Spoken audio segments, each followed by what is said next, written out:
피부 절제해서 낮추는 게 수술이 훨씬 간단하고 흉터 자체가 완전히 사라지니까 제일 좋긴 합니다. 근데 안 되는 사람들 있잖아요. 한 5%는 뭔가 문제가 생길 것 같다라고 하면 못하죠. 왜냐면 내가 5%에 속해버리면 어떡해요. 그거 돌릴 길이 없는데. 두줄 따기를 하는 게 그런 확률적인 면에서 좀 자유로울 수 있다. 왜냐면 100% 안전하니까. 그러면 이제 이게 완벽한 수술이냐. 안 좋은 경우가 있습니다.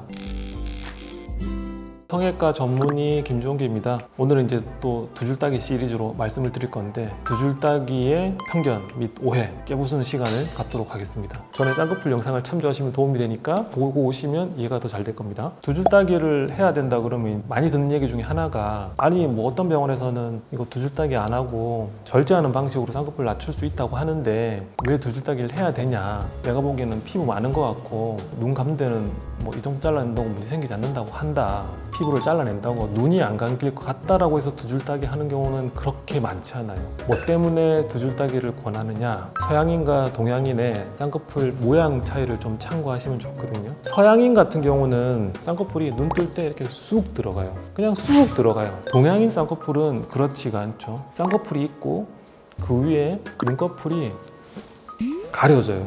쌍꺼풀 앞에 피부가 처져 있고 쌍꺼풀이 뒤에서 이렇게 움직이는 형식입니다. 이 눈꺼풀이 이렇게 쑥 들어가는 게 보이지가 않아요. 근데 서양인은 요게 없어요. 요게 없고 눈꺼풀 자체가 이렇게 움직인단 말이죠. 그건 이제 서양인 쌍꺼풀이 원래 그런 거니까 자연스럽지만 동양인이 쌍꺼풀이 이렇게 되더라고요. 보세요. 아마 많이 보셨을 겁니다. 쌍꺼풀 수술 과하게 된 분들 두 줄 따기를 하는 이유는 이런 느낌이 나는 쌍꺼풀을 막기 위해서 피부 부족에 의해서 그 나오는 그 특유의 어색한 느낌 뭔가 쌍꺼풀 수술 많이 한 것 같은 그 느낌을 막기 위해서 두 줄 따기를 하는 경우가 생각보다 많습니다. 또 두 번째는 4mm, 뭐 5mm 잘라내서 절대 문제가 없을까요? 라고 물어봤을 때 그렇다라고 대답하기는 힘들지 않을까요? 문제가 생길지 안 생길지는 알 수가 없어요. 한 5%는 뭔가 뭐 눈 건강이랄지 이런 데 문제가 생길 것 같다라고 하면 못하죠. 왜냐면 내가 5%에 속해버리면 어떡해요. 그거 돌릴 길이 없는데. 두 줄 따기를 하는 게 그런 확률적인 면에서 좀 자유로울 수 있다. 왜냐면 100% 안전하니까.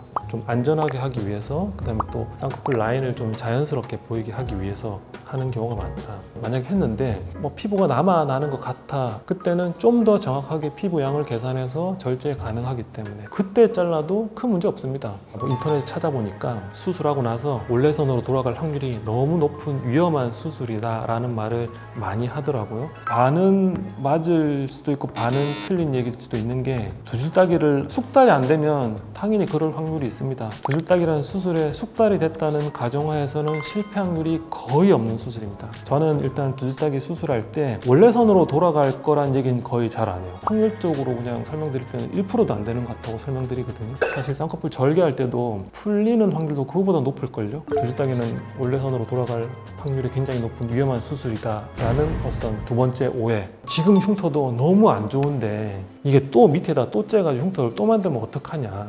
두 줄 따기는 그런 수술이 아니에요. 밑에 쌍꺼풀을 잡고 기존의 쌍꺼풀은 저희가 풀어주거든요. 이분 보시면 뭔가 찌글찌글하고 흉터가 안 좋아 보이죠? 이전 영상에서 설명했듯이 표면이 울퉁불퉁해 보이는 거지 실제 흉터가 심한 게 아니거든요. 너무 강하게 잡아서 함몰이 유발된 겁니다. 두 줄 따기를 진행했고 밑에 새로운 쌍꺼풀을 만들면서 기존 쌍꺼풀은 풀었어요. 아직 한 달밖에 안 됐기 때문에 우리가 수술한 게 되게 도드라지지만 그 위에 예전 흉터를 한번 찾아보세요. 찾을 수 있겠는지. 거의 안 보이죠. 두 줄 따기라는 수술이 흉터가 두 줄 남는 게 아니라 원래 선은 상당히 흐려지고 새로운 선은 우리가 또 약하게 잡을 거니까 시간이 지나면 되게 흐리게 바뀝니다. 전체적인 흉터는 개선되는 효과가 납니다.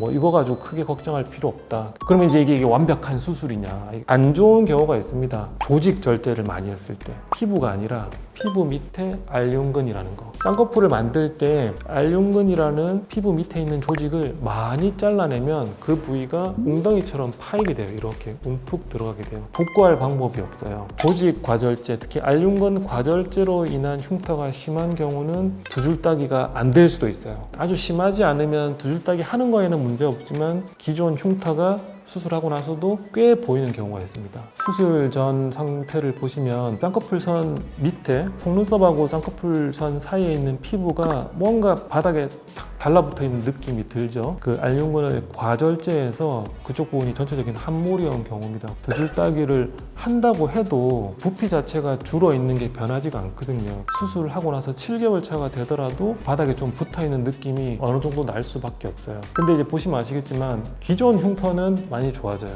너무 과한 절제가 이루어진 경우는 두 줄 따기조차도 안 되는 경우가 있고요. 그런 경우는 진짜 많지 않아요. 그러니까 대부분은 수술은 되는데 흉터 자체가 일반적으로 두 줄 따기에서 기대하는 것보다는 약간 좀 안 좋을 수 있는 경우가 있습니다. 두 줄 따기에 대한 편견, 오해를 크게 세 가지로 나눠서 설명해 드렸습니다. 근데 이게 거의 대부분이에요. 그거 세 개 빼고 나서 생각해 보면 사실 두 줄 따기가 뭐 그렇게 나쁜 면은 없거든요. 물론 이제 피부 절제해서 낮추는 게 수술이 훨씬 간단하고 흉터 자체가 완전히 사라지니까 제일 좋긴 합니다. 근데 안 되는 사람들 있잖아요. 그러니까 그렇게 피부 절제로 쌍꺼풀 수술이 안 되는 분들은 너무 고민하지 말고 두 줄 따기 하셔도 큰 문제 없습니다. 집에서 전전긍긍 하지 마시고 병원에 오셔서 상담을 받아보시기 바랍니다.